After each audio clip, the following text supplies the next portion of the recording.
Hello बच्चों, आइए इस पर स्वागत है। जो हमसे बोला कि इनमें से कौन सा विकल्प हिमांक के घटते हुए क्रम को विकसित करता है। देखो, हिमांक के घटते हुए क्रम को विकसित करता है तो ध्यान रखना बच्चों, मतलब वो हिमांक में अवनमन की बात नहीं किया उसने इस क्वेश्चन में।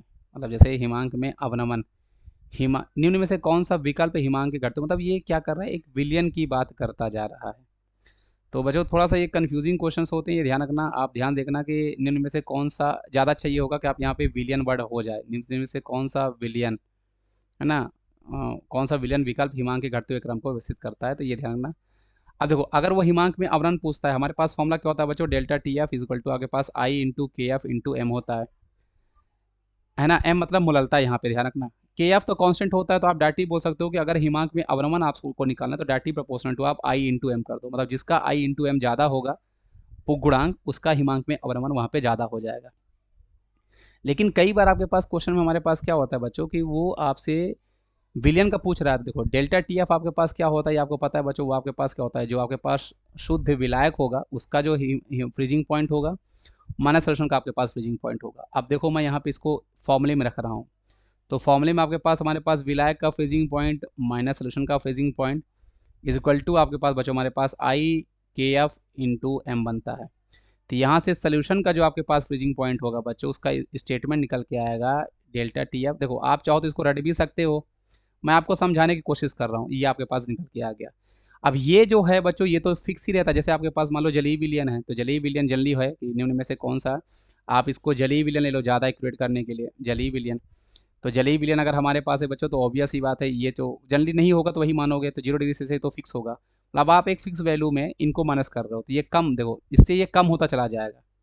तो आप ऐसा बोल सकते हो कि मेरे पास सोल्यूशन का जो फ्रीजिंग पॉइंट है बच्चों, वो आपके पास inversely proportional to I into M है।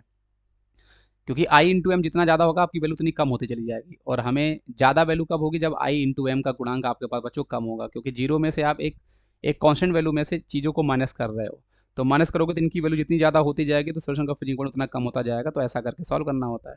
अब यहाँ पे पहली बात, यहाँ पे शर्करा सुक्रोज तो कन्फ्यूजिंग करने वाला हो गया। ये शर्करा मतलब सुक्रोज ही होता है बच्चों, तो कन्फ्यूज मत होना, दो अलग अलग, ये आपका सुक्रोज ही है।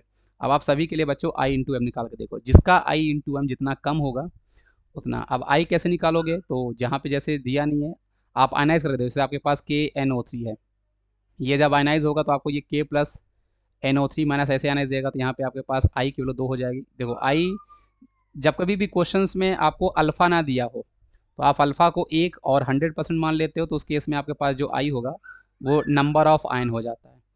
सी ए सी एल टू केस में ये आपका आयनाइज होगा बच्चों, तो आपके पास ये सी ए टू प्लस देगा और 2 सी एल माइनस देगा। तो यहाँ पे आपके पास आई की वैल्यू बच्चों हमारे पास कितनी हो जाएगी, 3, क्योंकि 2 आयन यहाँ, एक यहाँ से, मतलब 3 आयन मिल रहा है, तो ये आपके पास 3 हो जाएगा। ऐसे आपके पास बच्चों C U S O four है, ये जब आयनाइज होगा तो आपके पास ये सी यू टू प्लस और S O four two minus दे रहा होगा, तो यहाँ पे आई की वैल्यू बच्चों आपके पास 2 हो जाएगा, क्योंकि आपको 2 दे रहा है। और अगला आपके पास बच्चों हमारे पास सुक्रोज है, तो इसके लिए तो आई की वैल्यू हमारे पास बच्चों 1 होगी ही होगी।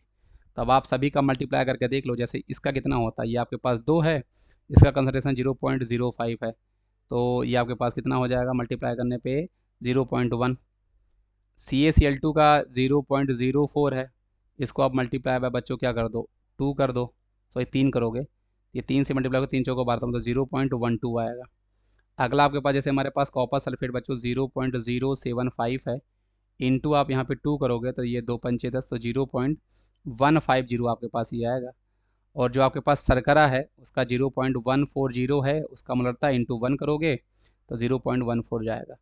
अब देखो, सबसे कम आपके पास यहाँ पे बच्चों आई इंटू एम किसका है, के एन ओ थ्री का है, तो ऑब्वियस ही बात है ये सबसे ज़्यादा यहाँ पे विलियन का हिमांक हो जाएगा। फिर आपके पास के एन सी ए सी एल टू वाला हो जाएगा, फिर आपका शर्करा हो जाएगा क्योंकि उसका कम है, फिर आपका लास्ट में हमारा ये होगा, तो ए इसका सही जवाब हो जाएगा। आई होप आपको समझ में आएगा। मैं बड़े अच्छे तरीके से बच्चों, मैं बेस्ट वे जो हो सकता है वो समझाने की मैंने आपको पूरी कोशिश की। मैं आपको डायरेक्टली फॉर्मूला याद करने की भी सलाह दे सकता था, पर वो मैं करना नहीं चाह रहा था। मैं चाह रहा था कि आपको समझाऊं कि कैसे फॉर्मूला आता है। आई होप आपको ये चीज़ समझ में आ गई होगी बच्चों। Thank you.